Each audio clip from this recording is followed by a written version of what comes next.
Hi, friends. Welcome to the Regenerative Agriculture Podcast. This is John Kempf, and today I'm here with Kish Johnson, who I've had the fun of working with for the last couple of years. Kish gets to constantly have a fresh perspective on the value of the work that we do at AEA because it seems every day is perspective from a distance. Tell us a little bit about your work, Kish, and what gets you excited every day. Yeah, thanks, John. Great to be here. And yeah, lots going on in the world of AEA in general, but obviously specifically to what I'm doing. So working on our relationships with our strategic partners and helping us understand how best to expand internationally, being able to offer the same caliber of services, products that we do domestically to the US and Canada. So yeah, there's lots of places we could go with that, and of course, my involvement with helping cheerlead and spearhead our integrity grown efforts as well. So Yeah, we have a lot of fun with that. And for everyone who you give yourself away with your accent, tell our listeners where you're from and the history of what of your pathway and how you got to AEA speaking a non-American accent. I don't know what you mean about accents, John. Yeah, all right then. Well, let's just move on. Originally from the UK. Spent about 10 years in the Middle East before I moved to the United States, and I've been here about 16. So I like to describe my accent as just basically confused at this point. All right, I won't make any jokes about the rest of you that I could easily fit in there, but yeah. So, you know, Kish, one of the things that I've appreciated about the perspective that you bring to our work at AEA, Advancing Eco-Agriculture originally started as a consulting company. 15 years ago, we had a great deal of frustration around the lack of performance of the products that were available in the marketplace. And we have to remember, we're talking about 15 years ago, not 50 years ago. There were all kinds of EDTA chelates, and there was limited product selection in the organic agriculture space. If you wanted to put on foliar applications or work with irrigation applications in the organic space, there was liquid fish, liquid seaweed, liquid humic substances, a few amino acid chelates, and not very much else. But it's a very different space today. And yet, the space that we're in today still struggles from some of the same product performance issues that we dealt with 15 years ago that led to us developing our own products. And so I'd love to get your take on that, because you get the perspective of seeing agriculture and seeing agronomy in regions and in parts of the world where we don't yet have AEA products. What does that look like? Yeah, it's very interesting to see that whole kind of evolution or cycle of where we started as a company, having the expertise agronomically to diagnose the symptoms, the problems, and what the best course of action is, and then reaching to that proverbial toolbox for the tool, and realizing a lot of the stuff that the growers were putting out wasn't moving the needle, and here we are now being able to work internationally, and that's honestly the reoccurring theme that I've seen so far in our international efforts, where very quickly, with the help of SAP analysis, of course, we're seeing that the products that are being put out there, even though there are other great products out there now, we're not, as you said, right, AEA is not standing alone with great products, but by far and large, the reoccurring theme is still that there are products, when held under the light of SAP analysis, are not moving the needle. A great case in point is we just started working with a very large grower in Mexico. And very quickly, within the first 3 or 4 SAP tests, we had diagnosed that all of their micronutrient products weren't working at all.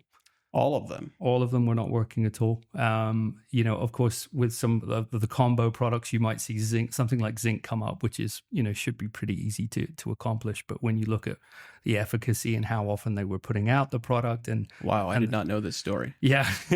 So all of them were not working. And we not long after that, were able to diagnose that one of the calcium products, and they were putting out a number of calcium products too.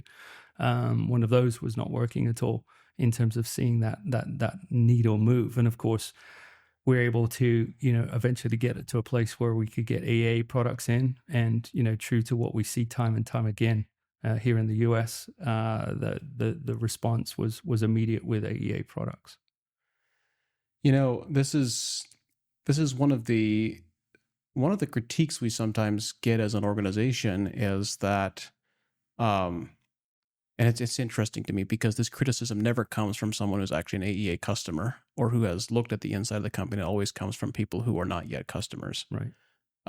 This critique that we make our living by selling products, therefore our information is inherently going to be biased. And yet the reality is that we didn't voluntarily or willingly even get into product manufacturing. And what is interesting for me when I look at where we are as an organization, we have a very incredible reputation that I have a great deal of pride in and that I also guard very jealously. And it is that reputation that makes me very hesitant to consider doing consulting that is disassociated from products. Right. Because of this exact scenario. It's like, all right. And by the way, for all of our listeners, we are increasing, particularly internationally, we're doing more and more consulting work that is not connected to the use of products simply because we don't necessarily have products available internationally. But then we run into these situations where, yes, we're making the recommendations, but the grower actually never gets to see the benefits and the results of those recommendations because in spite of whatever products they apply, the needle doesn't move. So they never know whether our recommendations actually had merit or not.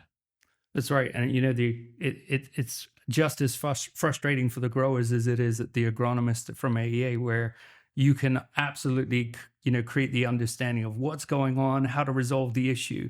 And then, like you said, you reach for the solution. I mean, what good is understanding what's going on and how to diagnose it if you can't resolve the issue with the right products? Yeah. So hadn't even heard of the story of the product performance in Mexico, but where have you seen products perform? Or maybe a better question is, what other regions other than Mexico have you worked in that you've seen this similar pattern? What are the exceptions to the pattern? Yeah, I mean, we see the same issues with products not working with our work in Turkey.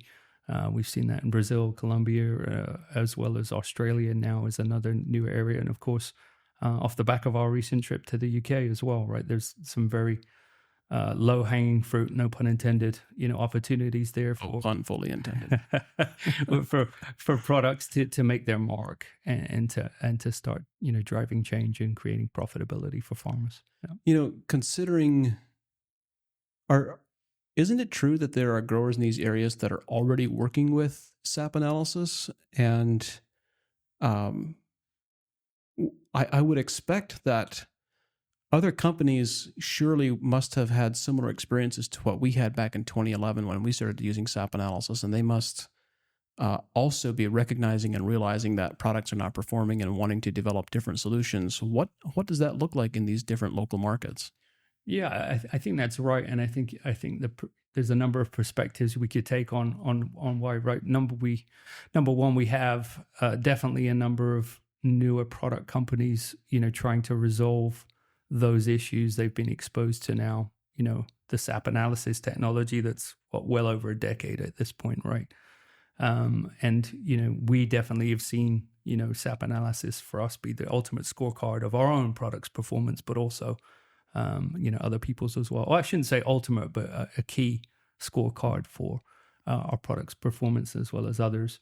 I think you have a number of pieces. We've had the tenacity, the forethought, and the diligence to look at products' timing of application and those critical points of influence that you've created the understanding for growers through our webinars and podcasts. And I think that's a place, right? You have to be able to understand physiologically when the best timing of those product applications are. So you've got to be able to do trials and research to quantify that. And so there's a number of pieces I think we could look at in terms of ROI, the belief of products having a significant impact. Great example from the UK, right? A number of good friends out there, growers that are doing great stuff at large scale, and now just beginning to see their ability to take those key micronutrients as part of, for example, creating greater pest resistance. And they're now starting to see that for the first time. But it's a lot of troubleshooting. You referenced, SAP optimums, maybe, or SAP results of people that are using SAP analysis before. Can't speak today. Using SAP analysis, and one of the other big pieces as well is that if a grower is using SAP analysis, outside of AEA, but then holding what AEA says to be true against what they're seeing in the SAP results, the next question is, how accurate are those optimums? How accurate are those levels to then be able to make the right kinds of recommendations? Because one of the things that I've seen repeatedly too is also that a lot of those recommended levels are off, oftentimes by a factor of 4, by a factor of 5. Wow. And when the desired values are off by a factor of 5, are they on the low side or are they on the high side?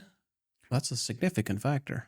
Yeah, I mean, we would say, right, for the key role, for example, of micronutrients and the roles that they would play in creating the immunity, they're going to be on the low side, dramatically on the low side. And so really missing out on opportunity to make in-season corrections. So this leads us right to the question that I was about to ask a moment ago is, of course, SAP analysis has been around now for a couple of decades, and there are many growers using it around the world who are not AEA customers. For those growers who have been using SAP analysis, what is the common grower experience like in successfully interpreting that and implementing what they learn from it? I think a mixed bag, right? I think, we in the ag community have a tendency to look at individual nutrient levels on a something like a SAP report or a soil test or whatever, and sort of you just focus on moving that individual nutrient, into the right level without fully understanding how nutrients interact with each other. That gets you to the place of having deficiencies and excesses, etc. I still think, I guess the short answer is, I think there's still a lot of room for there to be a better understanding of how best to use a tool like SAP analysis. And obviously we're biased because we have that being such a focal point amongst our agronomists and a team of consultants. But,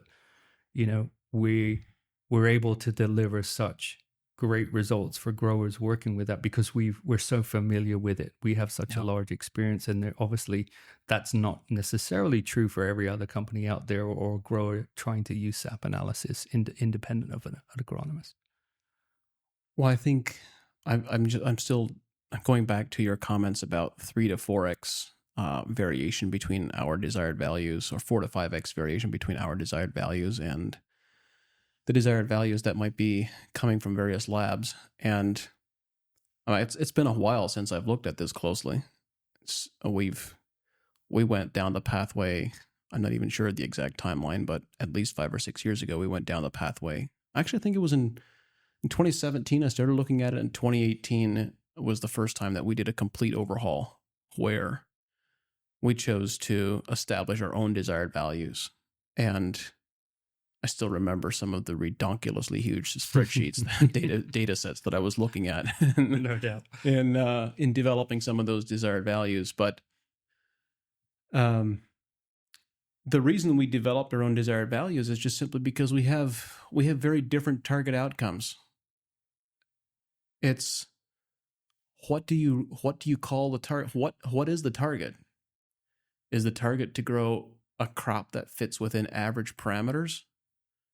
Or is the target to grow a crop that is actually resistant to diseases and that is actually resistant to insects and that actually produces and performs well in these biological systems and that can sustain biology in the root system? And once you have a different target of what ideal is supposed to look like, then you end up with very different desired values of nutrients. And it's not a surprise. Like we have.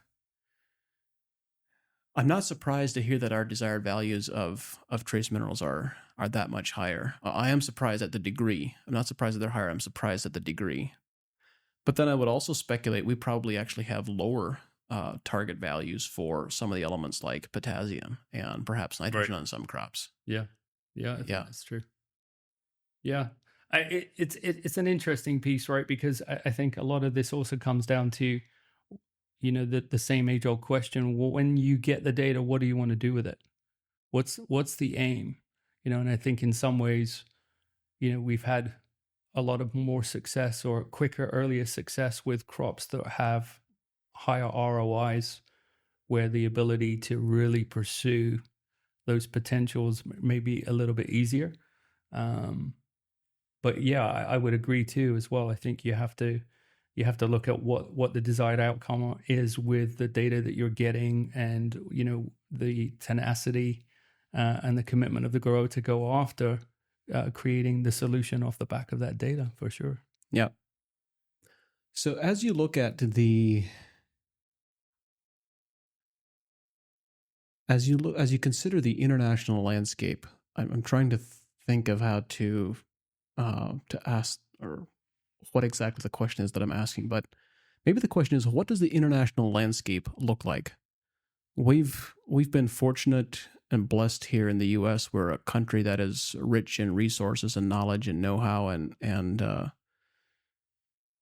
blessed to have the English language where we're able to read a lot of the peer-reviewed papers. What does the international landscape look like in terms of the adoption of regenerative agriculture and the interest in the nature of the work that we're doing? Yeah, I think it's a really powerful moment, I think, in agriculture internationally across the globe, in the sense of, I think we've had such great foundation stones being laid by, things like the organic movement, of course, and tying certain health principles, both human health and soil health, to production, and, environmental issues, etc. Now, I think you're seeing, regardless of where in the world, there is clearly a moment being enjoyed right now where regen ag is being more and more pursued in different parts of the world, with an appetite I haven't seen before. Where are the hot spots? I think definitely Europe, right? That stands out. I think in a number of ways, you and I would probably agree that Australia's been out in front for a while in a number of areas, quite significant. In the rangeland grazing area, for sure. In cropping, I'm less familiar with the context, but I suspect Australian crop production has some catch up to play. Yeah. In some ways. Yeah, no, I think that's fair.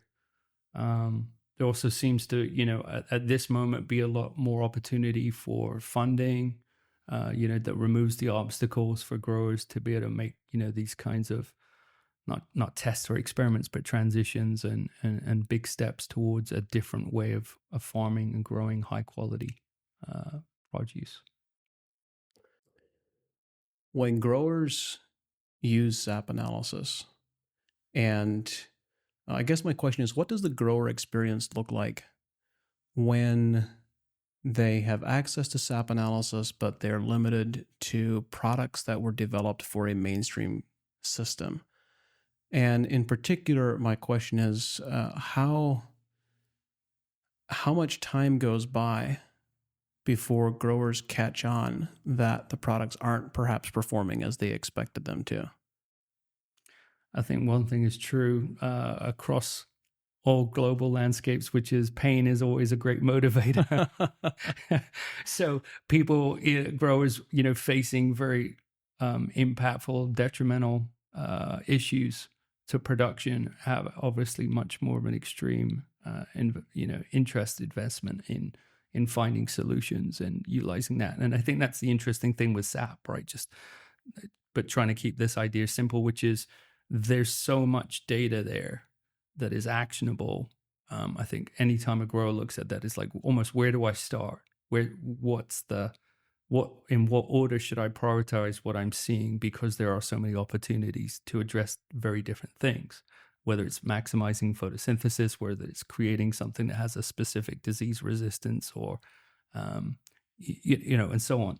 Recently, I had a conversation with David Miller, and we got into, I don't even know how we got into this conversation, but we got into this conversation of, what does good consulting look like? what does a good advisor look like? What's the scope of knowledge and information that is necessary to be a good consultant? The kind of the summary of David's answer was that it takes someone who is a generalist, who has a broad base of knowledge, but yet has deep knowledge in many different domains. Right. Deep knowledge regarding crop-specific plant physiology, regarding entomology and biology, and also looking at climatic patterns and soil conditions, and the list kind of goes on and on. And it occurs to me as here, you and I are sitting, we're having this conversation about SAP analysis, but David and I guess this kind of encapsulated within the domain of deep agronomic knowledge, but David and I didn't talk about how important SAP analysis is and for what it takes to be a good consultant. So now, I guess my question, flipping the script around, is to ask the question, how does SAP analysis contribute to being a good consultant? Yeah, that's a great question. I think there's a couple of pieces to this, which is number one, being able to recommend the right thing at the right time and giving growers the sense of priority, right? So if there are a number of things being made very obvious on a SAP report result, what do I tackle first? What's the priority? Why? And that obviously happens at different stages. The testing is happening at different stages in the growing season, and so those things can change. I think secondly, we're always looking to make sure that we can identify the biggest limiting factor. Out of all the things that we could do, what would have the biggest impact if it was reduced down to one thing that you could do? Right. Yeah. So I mean, it all speaks to priority. And so for a consultant to be able to understand with all of the data, if I'm the grower right now, right, how do I help the grower make the best investment? It's like you're being asked to essentially partner in spending their money. Right. And growing their crop with them to a place of success. So creating the priority there. Given the amount, or to the degree which we emphasize and focus on SAP analysis, it's worth asking the question from a regenerative agronomy perspective, can you make the best recommendations? Do you believe it's possible to make the best recommendations in the grower's best interest possible without SAP analysis? I think you'd be a pretty impressive agronomist if you could. Or maybe said another way, why would you make it that hard for yourself? Yeah. It's fun asking someone else that question because I get asked that question all the time. Sure. And it's a little bit like, all right, a SAP analysis is a test that's one data set out of many. We also, if you want to be a good consultant, then you need to consider the observational data.